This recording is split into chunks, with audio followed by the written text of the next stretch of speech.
আসসালামু আলাইকুম সকলকে। আশা করি সকলে ভালো আছেন। আপনারা যারা আমার পেড বেস স্টুডেন্ট আছেন, আপনাদেরকে আমি পরীক্ষা বলেছিলাম যে সময় 40 মিনিট। আর এখানে যেহেতু প্রাইভেট গ্রুপ, আপনারা যে কোনো বিষয়ে আমাকে কমেন্টে জানাতে পারবেন বা ইনবক্সে যে আমাদের পেড বেসের যে গ্রুপটা আছে, যে কোনো বিষয় ফ্র্যাঙ্কলি আমাকে আপনারা ফ্রিতে বলতে পারবেন বা মানে হেজিটেট ফিল না করে যে কোনো বিষয় আমাকে জিজ্ঞেস করতে পারবেন বা বলতে পারবেন, যেহেতু এটা আমাদের প্রাইভেট গ্রুপ, পাবলিক গ্রুপ না।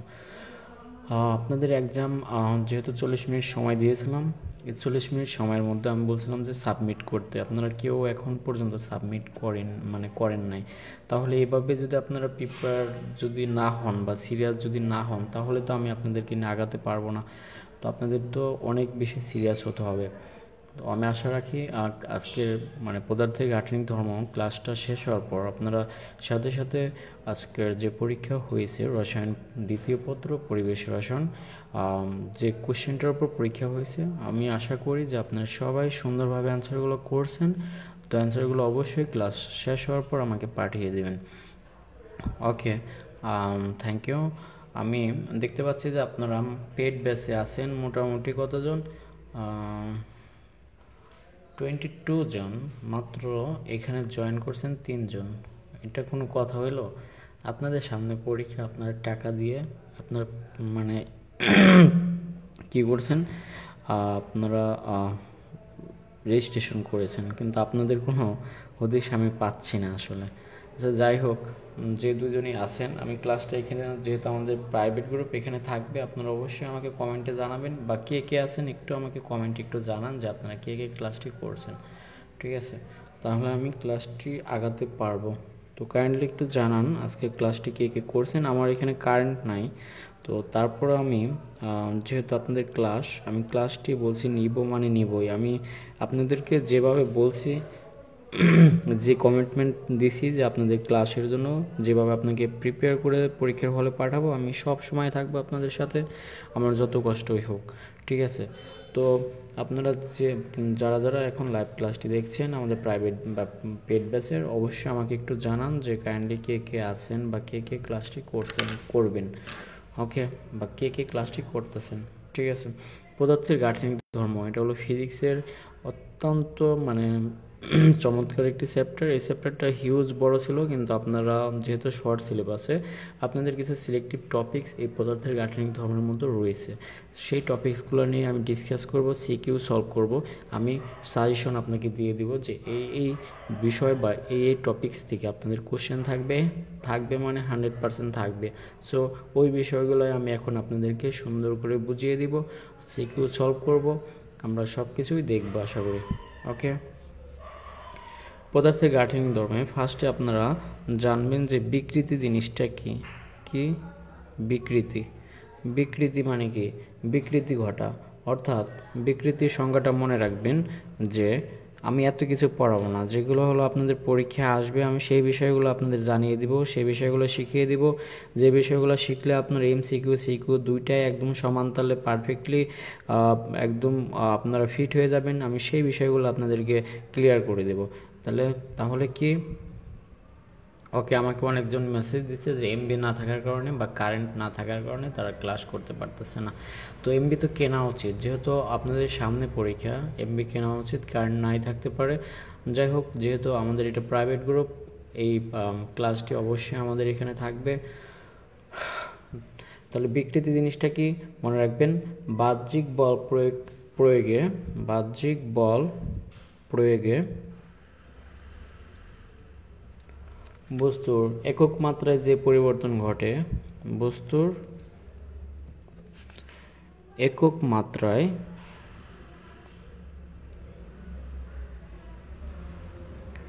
যে পরিবর্তন ঘটে, আমার সাথে সাথে আপনারা লিখে নেবেন বিষয়গুলো, কারণ আপনাদের টপিকস এগুলাই আছে। বারবার বলছি, পদার্থের গাঠনিক ধর্ম অনেক বড় চ্যাপ্টার ছিল, কিন্তু আপনাদের ছোটো করে দিয়েছে শর্ট সিলেবাসে। তাহলে বিকৃতিটা কি? বাহ্যিক বল প্রয়োগে বস্তুর একক মাত্রায় যে পরিবর্তন ঘটে তাকে কি বলে? তাকে বলে হলো বিকৃতি।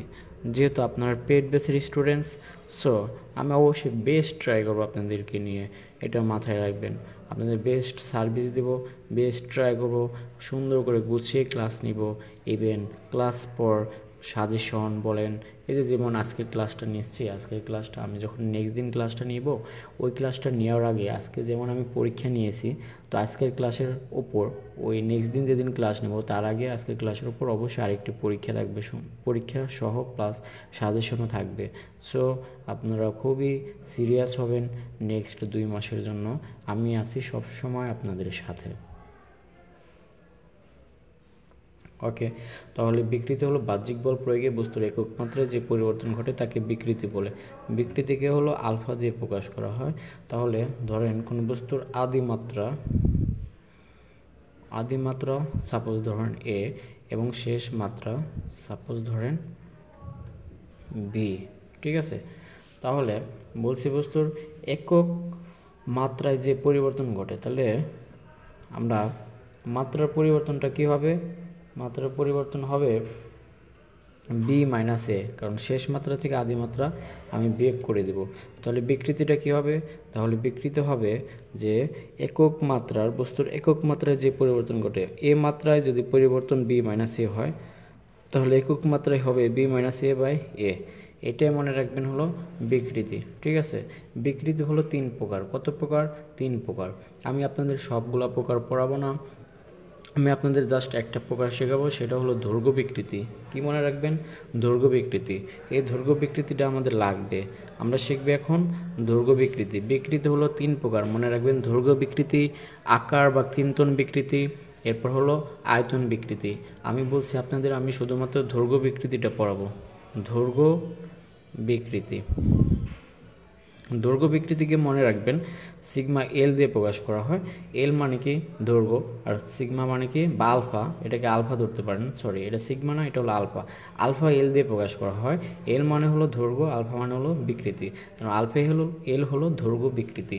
ওকে, দৈর্ঘ্য বিকৃতি মানে হলো বস্তুর আদি দৈর্ঘ্যের সাপেক্ষে, আমি এটা বুঝিয়ে দেবো দৈর্ঘ্য বিকৃতিটা। বস্তুর আদি দৈর্ঘ্যের সাপেক্ষে, আদি দৈর্ঘ্যের সাপেক্ষে তার দৈর্ঘ্যের পরিবর্তনকে দৈর্ঘ্য বিকৃতি বলে। তার দৈর্ঘ্যের পরিবর্তনকে দৈর্ঘ্য বিকৃতি বলে। কি বলে?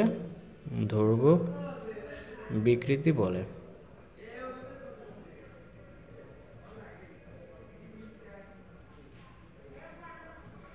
ধরেন কোন একটি বস্তুর আদি দৈর্ঘ্য ছিল এই পর্যন্ত এল, আমি বল প্রয়োগ করে ওর দৈর্ঘ্যটা বৃদ্ধি করে আমি কি করলাম? এইখান থেকে এইখানে বাড়ালাম, অর্থাৎ এল প্রাইম। তাহলে ওর দৈর্ঘ্যের পরিবর্তন কত হবে বা দৈর্ঘ্য বৃদ্ধি কত হবে?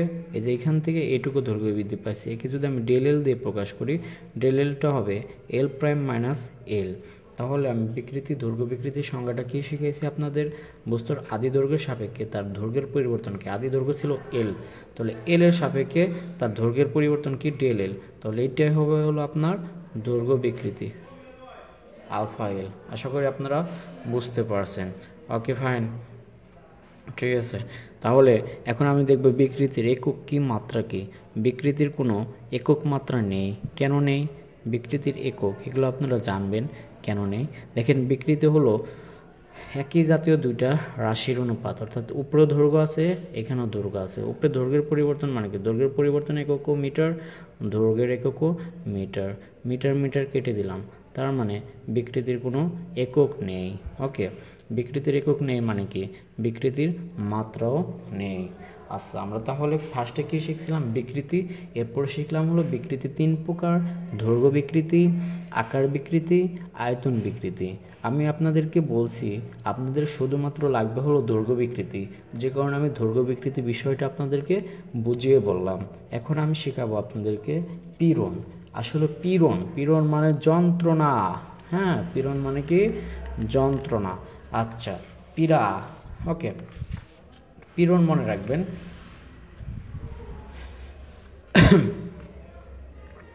পীড়নটা কি আসলে? পীড়ন মনে রাখবেন বস্তুর একক ক্ষেত্রফলের উপর বস্তুর একক ক্ষেত্রফলের উপর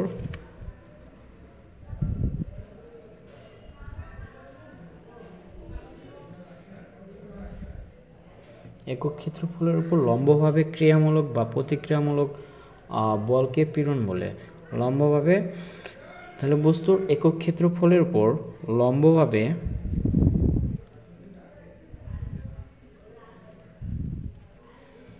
ক্রিয়ামূলক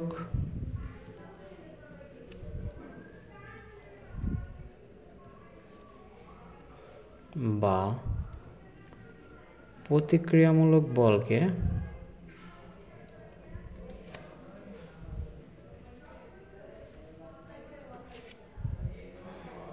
বলকে পীড়ন বলে। কি বলে? পীড়ন বলে। ধরেন একটি রাবার, আপনারা ছোটবেলায় রাবার আপনারা কি করছেন? রাবার টানাটানি করছেন, ঠিক আছে? রাবার টানাটানি করছেন ছোটবেলা। ধরেন একটা রাবারের আদি দৈর্ঘ্য ছিল এল, হ্যাঁ, আর বাহ্যিক বল প্রয়োগ করার কারণে এর দৈর্ঘ্যটা বৃদ্ধি পেয়ে হলো এল প্রাইম। এখন এই যে এখান থেকে যে এখানে দৈর্ঘ্যটা বৃদ্ধি পেল, তাহলে এটা হলো ক্রিয়ামূলক বল। বাহ্যিক বল যেটা, এটা হলো ক্রিয়ামূলক বল। আমরা সংজ্ঞায় পড়ছি হলো বস্তুর একক ক্ষেত্রফলের উপর লম্বভাবে ক্রিয়ামূলক বা প্রতিক্রিয়ামূলক বলকে কি বলে?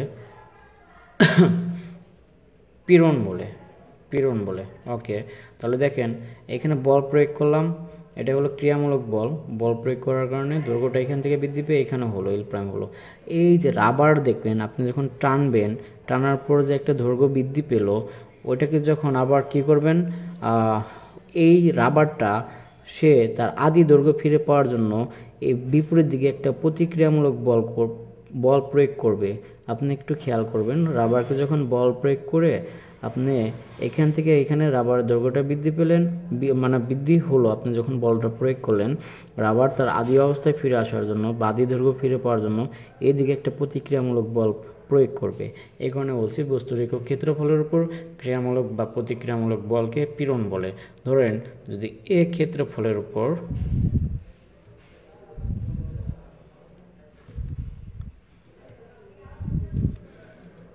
ক্রিয়ামূলক বা প্রতিক্রিয়ামূলক, আমি ক্রিয়ামূলক দিয়ে এটা লিখে বুঝাইলাম, আপনারা এখানে মনে রাখবেন প্রতিক্রিয়ামূলক বল যদি এফ হয়, তাহলে আপনার একক ক্ষেত্রফলের উপর ক্রিয়ামূলক বল হবে এফ বাই এ। এই এফ বাই এ হবে পীড়ন। এফ বাই এ কী হবে? পীড়ন। তাহলে পীড়নকে পি দিয়ে প্রকাশ করা হয়, তাহলে পি কষ্ট হবে এফ বাই এ। ওকে, তো এখন আমি শিখব পীড়নের একক মাত্রা। তো পীড়নের একক কি? এককটা আগে আমি শিখি। পীড়ন মানে হলো বল বাই ক্ষেত্রফল। বলের একক আমরা সবাই জানি নিউটন, আর ক্ষেত্রফলের একক আমরা সবাই জানি মিটার স্কোয়ার। তার মানে পীড়নের একক হবে নিউটন পার মিটার স্কোয়ার। আর একক যেহেতু আমি শিখছি, এখন শিখব পীড়নের মাত্রা। পীড়নের মাত্রা কি? এগুলো এমসিকিউতে আসে বা অ্যাডমিশন টেস্টে আসবে এগুলো, ঠিক আছে? পীড়নের মাত্রা, তো পীড়ন আমি জানি কি? পীড়ন জানি হলো বল বাই ক্ষেত্রফল। আমি মাত্রা বের করা শেখাবো পীড়নের, বল বাই ক্ষেত্রফল। এখন বলকে ভাঙলে আমি কি পাই? বলকে ভাঙলে আমি পাই হলো ভর ইন্টু ত্বরণ। কি পাই? ভর ইন্টু ত্বরণ। আর নিচে কি আছে? ক্ষেত্রফল। ক্ষেত্রফল মানে হলো দৈর্ঘ্য ইন্টু দৈর্ঘ্য বা দৈর্ঘ্য ইন্টু প্রস্থ, আপনি যাই ধরেন তাই হবে। এখন দেখেন ভরের মাত্রা কি? ভরের যখন মাত্রা জিনিসটা আসে, তখন ভরকে ক্যাপিটাল এম দ্বারা প্রকাশ করা হয়। আর ত্বরণের মাত্রা আমরা সবাই জানি এল ইনভার্স 2, দৈর্ঘ্য ইন্টু প্রস্থ। দৈর্ঘ্যেরও মাত্রা এল, প্রস্থেরও মাত্রা এল, তার মানে এখানে হবে এল স্কোয়ার। এখন উপরের এল দিয়ে যদি এল স্কোয়ারকে কেটে দেই, তাহলে শুধু থাকবে এখানে এল। এই এলটা যখন উপরে চলে আসবে, তখন এটা ইনভার্স হিসেবে উপরে হবে, অর্থাৎ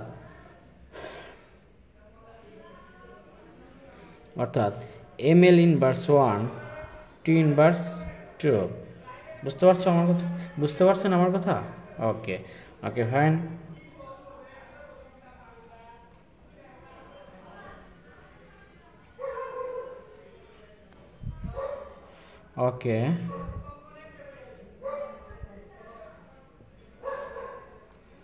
ওকে, থ্যাংক ইউ। এখন দেখেন, তাহলে আমি পীড়ন জিনিসটা শিখলাম, এখন পীড়নের মাত্রা শিখলাম, পীড়নের একক শিখলাম। এখন আমরা শিখব হলো আপনার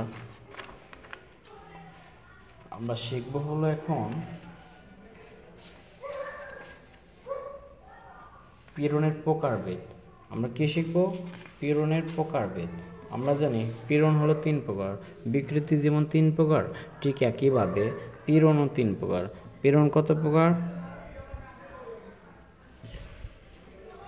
পীড়ন মনে রাখবেন 3 প্রকার। কি কি পীড়ন? পীড়ন 3 প্রকার হলো আপনার দৈর্ঘ্য পীড়ন, তারপর আকার পীড়ন, আরেকটা হলো আয়তন পীড়ন। আমি বিকৃতির ক্ষেত্রে শুধুমাত্র পড়িয়েছিলাম আপনাদের দৈর্ঘ্য বিকৃতি, ঠিক একইভাবে পীড়নের ক্ষেত্রেও আমি আপনাদেরকে পড়াবো শুধু দৈর্ঘ্য পীড়নটা। বাকিগুলো আমাদের লাগবে না শর্ট সিলেবাসে, যেহেতু আপনাদের পরীক্ষা। আমি এক্সক্লুসিভ সাজেশন অনুযায়ী আপনাদের ক্লাসগুলো নিচ্ছি, ঠিক আছে? মনে রাখবেন। তাহলে দৈর্ঘ্য পীড়নটা আমি শিখব। পীড়নের প্রকারভেদ 3টা, কিন্তু আমি শিখব শুধু দৈর্ঘ্য পীড়নটা। দৈর্ঘ্য পীড়ন।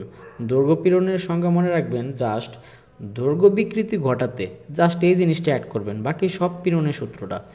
দৈর্ঘ্য বিকৃতি ঘটাতে, দৈর্ঘ্য বিকৃতি ঘটাতে বস্তুর একক ক্ষেত্রফলের উপর লম্বভাবে প্রযুক্ত বলকে দৈর্ঘ্য পীড়ন বলে। তাহলে ওই পীড়নের সংজ্ঞাটাই লাগাই দিবেন দৈর্ঘ্য পীড়নে। জাস্ট এখানে একটা জিনিস অ্যাড করবেন, দৈর্ঘ্য বিকৃতি ঘটাতে বস্তুর একক ক্ষেত্রফলের উপর লম্বভাবে প্রযুক্ত বলকে, একক ক্ষেত্রফলের উপর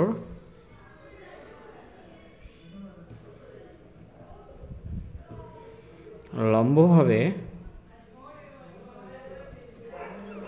প্রযুক্ত বলকে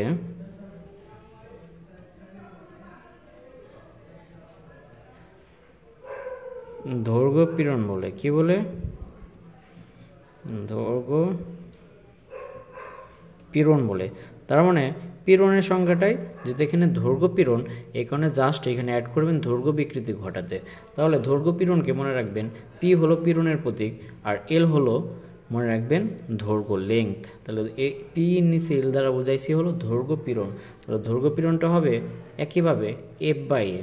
এই দৈর্ঘ্য পীড়নের ক্ষেত্রে আরেকটা জিনিস মনে রাখবেন, এফ ইকুয়ালস টু লেখা যায় এম জি, আর এ যদি একটা তার কল্পনা করেন, তারটা হয় হলো গোলাকার, একটা সরু তারের ব্যাসটা হয় হলো গোলাকার। তো গোলাকার তারের ক্ষেত্রফল নির্ণয় করার সূত্র হলো পাই আর স্কোয়ার তারের ক্ষেত্রে, ঠিক আছে? তার মানে আমি এফ বাই এ কে দৈর্ঘ্য পীড়নের ক্ষেত্রে লিখতে পারি M G by pi R square. আশা করি বুঝতে পারছেন। ওকে, যদি বুঝতে পারেন তাহলে আমি পরবর্তী টপিকসে আগাবো, ঠিক আছে? এখন দেখেন, আমি খুবই মজার একটা বিষয় আপনাদেরকে শেখাবো, সেটা হচ্ছে হুকের সূত্র। কার সূত্র? হুকের সূত্র। মনে রাখবেন হুকের সূত্রটা। বিজ্ঞানী হুক বলছে হুকের রুলস বা হুকের সূত্র। হুক বলছে স্থিতিস্থাপক সীমার মধ্যে। আসলে স্থিতিস্থাপক সীমা জিনিসটা কি আপনারা কি জানেন? স্থিতিস্থাপক সীমাটা কি? স্থিতিস্থাপক সীমা হলো সেই সীমা, অর্থাৎ যে সীমা পর্যন্ত কোনো একটি বস্তুকে আপনি বল প্রয়োগ করলে সেটি ভেঙে যাবে না বা ছিঁড়ে যাবে না, সেটা হচ্ছে স্থিতিস্থাপক সীমা। যখন স্থিতিস্থাপক সীমাটা ক্রস করবে, তখন বস্তুর উপর যদি আরেকটু বল প্রয়োগ করেন, হ্যাঁ, তাহলে বস্তুটা ভেঙে যাবে বা ছিঁড়ে যাবে। তাহলে স্থিতিস্থাপক সীমাটা আমি কি বুঝলাম? স্থিতিস্থাপক সীমা মানে হলো, হ্যাঁ, সর্বোচ্চ যে বল প্রয়োগ করলে বস্তুটি ভেঙে যাবে না বা ছিঁড়ে যাবে না, সেই বলকেই বলবো আমরা কি? স্থিতিস্থাপক সীমা। অর্থাৎ স্থিতিস্থাপক সীমা পর্যন্ত একটা বস্তুকে সর্বোচ্চ বল প্রয়োগ করলেও বস্তুটি ভেঙে যাবে না বা ছিঁড়ে যাবে না। যখন স্থিতিস্থাপক সীমাটা ক্রস করবে, তখন আরেকটু বল প্রয়োগ করা মানে বস্তুটি ভেঙে যাবে বা ছিঁড়ে যাবে। একে বলে স্থিতিস্থাপক সীমা। তাহলে স্থিতিস্থাপক সীমা আমি কি লিখতে পারি? হুকের সূত্র স্থিতিস্থাপক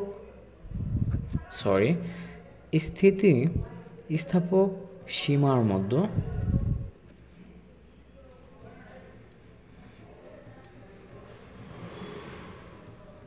আমার ফোনে এমবি খুবই কম আছে। স্থিতিস্থাপক সীমার মধ্যে বস্তুর পীড়ন, আসলে কারেন্ট নাই যে কারণে আলোটা ভালো দেখা যাচ্ছে না। স্থিতিস্থাপক সীমার মধ্যে বস্তুর পীড়ন এর বিকৃতির সমানুপাতিক। এর কার সমানুপাতিক? বিকৃতির সমানুপাতিক। একে বলে হুকের সূত্র। তাহলে হুক কি বলছে? স্থিতিস্থাপক সীমার মধ্যে বস্তু পীড়নটা এর বিকৃতির সমানুপাতিক হয়, অর্থাৎ পীড়ন সমানুপাতিক বিকৃতি। ওকে, তাহলে দেখেন গত দিনের মতন আমি এই ক্ষেত্রে কেমিস্ট্রি ক্লাসে যখন বলছিলাম সমানুপাতিক যখন চিহ্নটা উঠে দেব, হুকের সূত্র অনুযায়ী এখানে একটা সমানুপাতিক ধ্রুবক ই আনবো। ইকে কি বলে আমি বলতাছি, ই হলো এখানে স্থিতিস্থাপক গুণাঙ্ক। ই একটি সমানুপাতিক ধ্রুবক। আমি যখন একটি সমানুপাতিক ধ্রুবক আনবো তখন সমানুপাতিক চিহ্ন তুলে আমি ইকুয়াল চিহ্ন দিব, ওই সমানুপাতিক ধ্রুবকটা আমি লিখবো। ঠিক আছে, এই সমানুপাতিক ধ্রুবক ই কে বলে স্থিতিস্থাপক গুণাঙ্ক। স্থিতিস্থাপক গুণাঙ্ক। Okay fine. এখন দেখেন এই দুটাকে এই পাশে, এটাকে ওই পাশে নিয়ে যাই, তাহলে ই ইন্টু বিকৃতি, এখানে কি হবে পীড়ন। তাহলে ই ইকুয়ালসটা আমি কি পাই, অর্থাৎ স্থিতিস্থাপক গুণাঙ্ক ই ইকুয়ালস টু পাই পীড়ন বাই বিকৃতি। তাহলে স্থিতিস্থাপক গুণাঙ্ক মানে হলো পীড়ন বাই বিকৃতি। এখন দেখেন স্থিতিস্থাপক গুণাঙ্ক মানে হলো পীড়ন বাই বিকৃতি। Okay fine. তো পীড়ন এই স্থিতিস্থাপক গুণাঙ্কের আমি কি শিখবো এখন, একক বের করা শিখবো। দেখেন তো বিকৃতির কোনো একক বা মাত্রা ছিল না, তার মানে স্থিতিস্থাপক গুণাঙ্কের একক বের করার ক্ষেত্রে বিকৃতিটা আগে বাদ, বিকৃতির উপর ডিপেন্ড করে না, ডিপেন্ড করে পীড়নের উপর, থাকে শুধু পীড়ন। তাহলে পীড়নের একক আমরা জানতাম যে নিউটন পার মিটার স্কোয়ার, তার মানে স্থিতিস্থাপক গুণাঙ্ক ইর এককও হবে নিউটন পার মিটার স্কোয়ার। একইভাবে আমরা এর মাত্রা যখন বের করব, যেহেতু বিকৃতি এখানে ফ্যাক্ট না, অর্থাৎ বিকৃতির কোনো মাত্রা বা একক নাই, তার মানে ফ্যাক্ট হবে শুধু পীড়ন। হ্যাঁ, তার মানে পীড়নের মাত্রা একক যা হবে স্থিতিস্থাপক গুণাঙ্কের মাত্রা একক তাই হবে। পীড়নের মাত্রা যেহেতু M L inverse 1 T inverse 2, এ কারণে স্থিতিস্থাপক গুণাঙ্কের মাত্রা হবে হলো সেম পীড়নের মাত্রার সমান। Okay fine. এরপর আমি আপনাদেরকে দেখাবো হলো স্থিতিস্থাপক গুণাঙ্ক। একইভাবে বিকৃতি যেমন 3 প্রকার ছিল, আবার পীড়ন 3 প্রকার শিখছিলাম, এখন স্থিতিস্থাপক গুণাঙ্ক আবার কত প্রকার, 3 প্রকার। মনে রাখবেন, মজা আছে পড়াগুলা। হ্যাঁ, বিকৃতি 3 প্রকার, পীড়ন 3 প্রকার, স্থিতিস্থাপক গুণাঙ্ক তাহলে কত প্রকার, 3 প্রকার। আমি সেমভাবে স্থিতিস্থাপক গুণাঙ্কের ক্ষেত্রে একটা প্রকার পড়াবো। বিকৃতির ক্ষেত্রে যেমন দৈর্ঘ্য বিকৃতি পড়িয়েছিলাম, পীড়নের ক্ষেত্রে দৈর্ঘ্য পীড়ন, একইভাবে স্থিতি। তাহলে মনে রাখবেন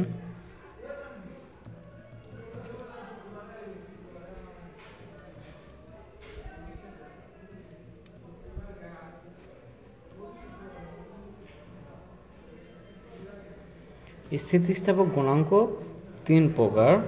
আমি কি 3 প্রকার, দৈর্ঘ্যের স্থিতিস্থাপক গুণাঙ্ক, আকারের স্থিতিস্থাপক গুণাঙ্ক, আয়তনের স্থিতিস্থাপক গুণাঙ্ক। আমি সেমভাবে বিকৃতির ক্ষেত্রে যেমন দৈর্ঘ্য বিকৃতি পড়িয়েছিলাম, পীড়নের ক্ষেত্রে দৈর্ঘ্য পীড়ন, একইভাবে স্থিতিস্থাপক গুণাঙ্কের ক্ষেত্রে দৈর্ঘ্যের স্থিতিস্থাপক গুণাঙ্কটা পড়াবো আমি। হ্যাঁ, তাহলে এই দৈর্ঘ্যের স্থিতিস্থাপক গুণাঙ্ককে আবার কি বলে, ইয়ংয়ের স্থিতিস্থাপক গুণাঙ্ক। কার, ইয়ংয়ের স্থিতিস্থাপক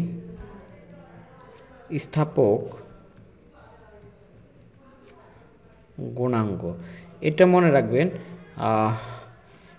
ইয়ংয়ের বা দৈর্ঘ্যের স্থিতিস্থাপক গুণাঙ্কটা কি, দৈর্ঘ্য পীড়ন বাই, অর্থাৎ দৈর্ঘ্য পীড়নটা ওই স্থিতিস্থাপক গুণাঙ্কের সূত্রটাই, অর্থাৎ এই ক্ষেত্রে জাস্ট দৈর্ঘ্য পীড়নটা হবে দৈর্ঘ্য বিকৃতির সমানুপাতিক। আগে কি পড়েছিলাম যে হুকের সূত্র, অর্থাৎ হুকের সূত্রটা এখানে প্রয়োগ করব। জাস্ট এখানে কি করব আমি, দৈর্ঘ্য পীড়ন দৈর্ঘ্য বিকৃতির সমানুপাতিক। হ্যাঁ, একে আমি বলবো ইয়ংয়ের স্থিতিস্থাপক গুণাঙ্ক। Okay fine. তাহলে আমি এখানে একটা সমানুপাতিক ধ্রুবক আনতে পারবো, দৈর্ঘ্য পীড়ন, এই সমানুপাতিক চিহ্নটা তুলে একটি সমানুপাতিক ধ্রুবক ওয়াই আনবো। ওয়াইটা কি আমি বলতেছি দৈর্ঘ্য বিকৃতি। এই ওয়াইকে বলে হলো, ওয়াইকে বলে ইয়ং মডুলাস বা ইয়ং গুণাঙ্ক। ওয়াই একটি সমানুপাতিক ধ্রুবক যাকে ইয়ং মডুলাস বা ইয়ং গুণাঙ্ক বলে, ইয়ং গুণাঙ্ক বলে। তাহলে ওয়াইকে যদি এই পাশে নিয়ে আসি, আমি ওয়াইকে যদি এই পাশে নিয়ে আসি, তাহলে ওয়াই ইকুয়ালস আমি লিখতে পাই যে দৈর্ঘ্য পীড়ন বাই দৈর্ঘ্য বিকৃতি। ওকে, দৈর্ঘ্য পীড়নকে আমি দেখতে পাইছিলাম, দৈর্ঘ্য পীড়নকে আমি লিখছিলাম F/A, আর দৈর্ঘ্য বিকৃতিকে আমি লিখছিলাম স্মল এল বা ডেল এল, একই কথা, বাই এল। তার মানে ওয়াই ইকুয়ালসটা আমি পাই, এই যখন আড়াআড়ি গুণ করব এফ এর সাথে ক্যাপিটাল এলটা উপরে চলে যাবে, এর সাথে স্মল এলটা নিচে চলে আসবে। এটা একটা শর্টকাট টেকনিক আপনাদেরকে আমি শিখিয়ে দিচ্ছি, মনে রাখবেন। ফাল বাই আল, ইয়ং গুণাঙ্ক ওয়াই ইকুয়ালসটা কি, ফাল বাই আল। এই যে ফাল, এফ এল মানে ফাল, এল মানে আল, এফ এর সাথে মানে বড় এল আর এর সাথে স্মল এল, মনে রাখবেন। তাহলে ইয়ং মডুলাস বা ইয়ং গুণাঙ্ক ওয়াই ইকুয়ালসটা আমি পাইলাম ফাল বাই আল। একে চাইলে আরোভাবে লেখা যায়, এফকে আমি লিখছিলাম এম জি, এখানে এল, আর এ কি লিখছিলাম পাই আর স্কোয়ার, আমি কি লিখলাম পাই আর স্কোয়ার সাথে স্মল এল। তাহলে চাইলে এই সূত্রটাকে এভাবেও লেখা যায়। ওকে, এখন আমি আপনাদেরকে দেখাবো আরেকটা টপিক, সেটা হচ্ছে পয়সনের অনুপাত। কি শিখাবো? পয়সনের অনুপাত।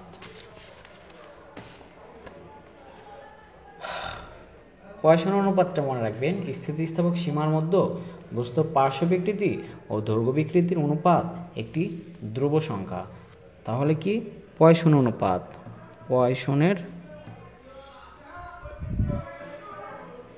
পয়সনের অনুপাত মনে রাখবেন যে স্থিতিস্থাপক সীমার মধ্যে, কার মধ্যে, স্থিতিস্থাপক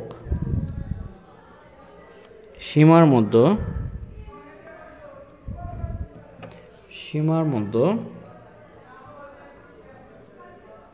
বস্তু পার্শ্ব বিকৃতি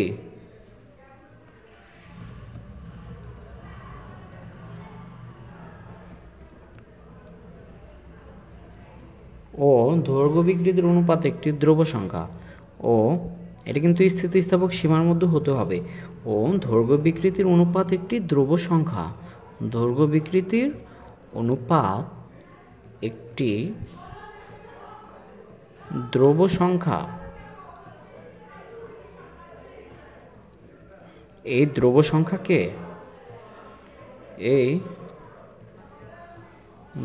সংখ্যাকে পয়সনের অনুপাত বলে। এই ধ্রুব সংখ্যাকে কি বলে? পয়সনের অনুপাত বলে। ওকে, পয়সনের অনুপাতকে মনে রাখবেন সিগমা দিয়ে প্রকাশ করে। তাহলে সিগমা ইকুয়ালসটা কি লিখতে পারি? সিগমা ইকুয়ালসটা আমরা লিখতে পারি পার্শ্ব বিকৃতি বাই দৈর্ঘ্য বিকৃতি, পার্শ্ব বিকৃতি বাই দৈর্ঘ্য বিকৃতি। ওকে, এখন মনে রাখবেন একটা বস্তুর, এটা আমি একটু বুঝিয়ে দিই আপনাদের সূত্রটা কীভাবে আসলো। ধরেন একটা বস্তুর আদি দৈর্ঘ্য এরকম, বস্তুটা মোটা ছিল বা এরকম ছিল, আর আদি দৈর্ঘ্যটা ছিল এল। এখন স্থিতিস্থাপক সীমার মধ্যে যখন ওটা আমি বল প্রয়োগ করলাম, তখন এই মোটা জিনিসটা যখন নিচের দিকে বল প্রয়োগ করলাম বা একটা জিনিস ঝুলিয়ে দিলাম, তখন এই বস্তুটা এরকম মোটা থেকে কী হয়ে গেল? চিকন হয়ে গেল। তো দৈর্ঘ্যটা তখন দৈর্ঘ্য বৃদ্ধি পাইলে আমরা জানি ব্যাসটা হ্রাস পায়, ঠিক আছে না? তো আগের ব্যাস কী ছিল? আগের এই পুরো মোটাটা ছিল যখন আদি অবস্থায়, দৈর্ঘ্য যখন এল ছিল, তখন ব্যাস ছিল হলো আপনার ক্যাপিটাল ডি, এই পুরো ব্যাসটা, ঠিক আছে? আর তখন দৈর্ঘ্য ছিল ক্যাপিটাল এল। এখন যখন দৈর্ঘ্যটা বৃদ্ধি পাইল, অর্থাৎ বল প্রয়োগ করলাম, তখন দৈর্ঘ্যটা কিন্তু আগে এই পর্যন্ত ছিল, এখন হয়ে গেল এই পর্যন্ত, ঠিক আছে? এল প্রাইম ধরলাম। তখন ব্যাসটা হ্রাস পেয়ে, আগে ব্যাস ছিল এতটুকু, এখন ব্যাসটা হ্রাস পেয়ে এই যে এতটুকু হয়ে গেছে, স্মল ডি, ঠিক আছে? তাহলে আমি যেহেতু সিগমা ইকুয়ালস টু কী লিখছি? সিগমা ইকুয়ালস টু লিখেছি পার্শ্ব বিকৃতি বাই দৈর্ঘ্য বিকৃতি। তা পার্শ্ব বিকৃতি কি? পার্শ্ব বিকৃতি মানে ব্যাসের পরিবর্তনটা, ঠিক আছে? পার্শ্ব বিকৃতি মানে আদি ব্যাসের সাপেক্ষে ব্যাসের পরিবর্তনকে আমি ডেল ডি দিয়ে প্রকাশ করলাম, ঠিক আছে? আর দৈর্ঘ্য বিকৃতি মানে আদি দৈর্ঘ্যের সাপেক্ষে দৈর্ঘ্যের পরিবর্তন। হ্যাঁ, এখানে একটা মাইনাস চিহ্ন দিলাম। কেন মাইনাস চিহ্ন দিলাম বলতে পারবেন? কারণ হলো এই যে দৈর্ঘ্য বৃদ্ধি পেলে ব্যাসটা হ্রাস পাচ্ছে, অর্থাৎ দৈর্ঘ্যটা যখন বৃদ্ধি পেল ব্যাসটা তখন এই যে এখান থেকে এতটুকু ছিল ব্যাস অনেক মোটা, ব্যাসটা তখন কী পাইলো, দৈর্ঘ্য বৃদ্ধি পাওয়ার সাথে সাথে একটা জিনিস বৃদ্ধি পেলে আর একটা জিনিস হ্রাস পাচ্ছে, এই কারণে আমি এখানে মাইনাস চিহ্ন দিছি। তো ব্যাসের পরিবর্তে যদি আপনারা এটাকে ব্যাসার্ধ দিয়ে প্রকাশ করেন অর্থাৎ পার্শ্ব বিকৃতিকে, তাহলে এখানে জাস্ট ডির জায়গায় কী হবে আর হবে, আর এখানে কী হবে ব্যাসার্ধের পরিবর্তন ডেল আর এখানে কী হবে এল ক্যাপিটাল এল, এখানে কিন্তু মাইনাস হবে। আশা করি পয়সন অনুপাতটাও আপনারা বুঝতে পারছেন। এখন আপনাদেরকে আমি জাস্ট একটা জিনিস লেখাবো, এই লেখানোর মধ্যেই আপনাদের যে থিওরিটিক্যাল পড়া ছিল এই চ্যাপ্টারে এগুলো শেষ হয়ে যাবে, এরপর শুধু সিকিউ সলভ করবেন। মনে রাখবেন, কি মনে রাখবেন বলেন তো? মনে রাখবেন বিকৃতির দরুন কৃত কাজ বা সঞ্চিত শক্তি, ডেরিভেটিভসগুলো দেয় না, তারপর আপনারা জান কি বিকৃতির দরুন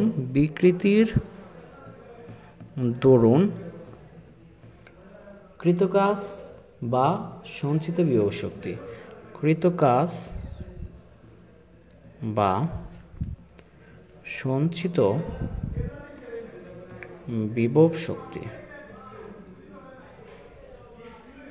দেখতে পাচ্ছি শাহিনুর, আসসালামু আলাইকুম, thank you so much. Afroza Iti আপু, thank you so much, thank you so much. Okay, বিকৃতির দরুন কৃত কাজ বা সঞ্চিত বিভব শক্তি, হ্যাঁ এটা মনে রাখবেন। ডি ডাব্লিউ বা ডাব্লিউ ইকুয়ালস টু মনে রাখবেন, যা সূত্রটা মনে রাখবেন, W equals to half Y A small L square by L. এটা হলো বিকৃতির দরুন কৃত কাজ বা সঞ্চিত বিভব শক্তি।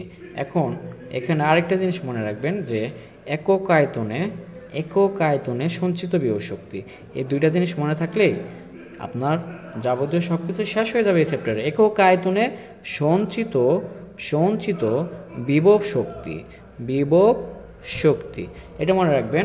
You equals to half into দৈর্ঘ্য পীড়ন ইন্টু দৈর্ঘ্য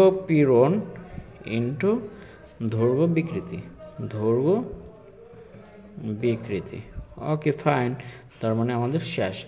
একক আয়তনে সঞ্চিত বিভব শক্তি হাফ ইন্টু দৈর্ঘ্য পীড়ন ইন্টু দৈর্ঘ্য বিকৃতি, আর বিকৃতি ধরুন কৃত কাজ বা সঞ্চিত শক্তি হলো W equals to half Y A small L square by capital L. আমাদের এই পর্যন্ত আমাদের যত যা ছিল মানে আপনার থিওরিটিক্যাল পড়া আপনাদের শর্ট সিলেবাসে আমি সবই শেষ করে দিয়েছি আপনাদের। সো আপনারা যদি কোথাও না বুঝতে পারেন অবশ্যই আমাকে বলবেন। আমার আসলে আজকে কারেন্টটা নাই, মানে কারেন্ট নেই, এর মধ্যে লাইট নেই, আমি খুব কষ্ট করে আপনাদের এই জিনিসটা শিখিয়ে দিয়েছি। যদি আপনারা কোথাও প্রবলেম হয় অবশ্যই আমাকে বলবেন। আমি আপনাদের জন্য একটা সিকিউ কোশ্চেন রাখছি, যে কোশ্চেনটা মনে করেন আপনারা কী হিসাবে রাখবেন, অবশ্যই বেস্ট সাজেশন হিসেবে রাখবেন। এই টাইপের কোশ্চেন অবশ্যই পাবেন, এবার যে কোনো বোর্ডের ক্ষেত্রে এই টাইপের কোশ্চেনটা অবশ্যই পাবেন। দেখেন এখানে কি দিছে, এখানে দিছে তার এ বি, দৈর্ঘ্য দেওয়া দিছে এল, মিটার এককে দৈর্ঘ্য দেওয়া দিছে, এ তারের দৈর্ঘ্য 1.60, বি তারের দৈর্ঘ্য 1.50, ব্যাস দেওয়া দিছে মিলিমিটার এককে, ডি ব্যাস, এ তারের ব্যাস 1, বি তারের ব্যাস 1.2। কী দেওয়া দিয়েছে প্রযুক্ত বল, এ তারের উপর প্রযুক্ত বল 5 নিউটন হয়েছে, বি তারের উপর 6 নিউটন। দৈর্ঘ্য প্রসারণ বা দৈর্ঘ্যের পরিবর্তন মিলিমিটার এককে, এ তারের 14 মিলিমিটার, বি তারের 16 মিলিমিটার। পয়সন অনুপাত সিগমা, এ তারের ক্ষেত্রে 0.57 দিছে, বি তারের ক্ষেত্রে দেয় না, তার মানে লাগে না। কোশ্চেন কি বলছে, বল প্রয়োগে এ তারের ব্যাস কত হ্রাস পাবে। একদম সিম্পল, আপনাদেরকে আমি একটু দেখাই দিতেছি। গ নম্বর কোশ্চেনটা মনে রাখবেন, সিগমা ইকুয়ালস আমরা জানি আদি ব্যাসের সাপেক্ষে ব্যাসের পরিবর্তন অর্থাৎ ডেল ডি, সামনে আমরা মাইনাস চিহ্ন দিতাম, আর আদি দৈর্ঘ্যের সাপেক্ষে দৈর্ঘ্যের পরিবর্তন। জাস্ট এই সূত্রটা লিখে দিবেন, সব কিছুর মান দেওয়া আছে আপনারা দেখবেন, ঠিক আছে। সিগমা ইকুয়ালস টু মাইনাস এই ডেল ডি অর্থাৎ ব্যাসের পরিবর্তন, ডেল ডিটা বের করবেন, আর বাকি সব দেওয়া দিয়েছে। তার মানে একদম সিম্পল একটা কোশ্চেন, ঠিক আছে, আপনারা পারবেন। এখন বলছে কোন তারটি দিয়ে অপেক্ষাকৃত শক্তিশালী স্প্রিং তৈরি করা যাবে, গাণিতিক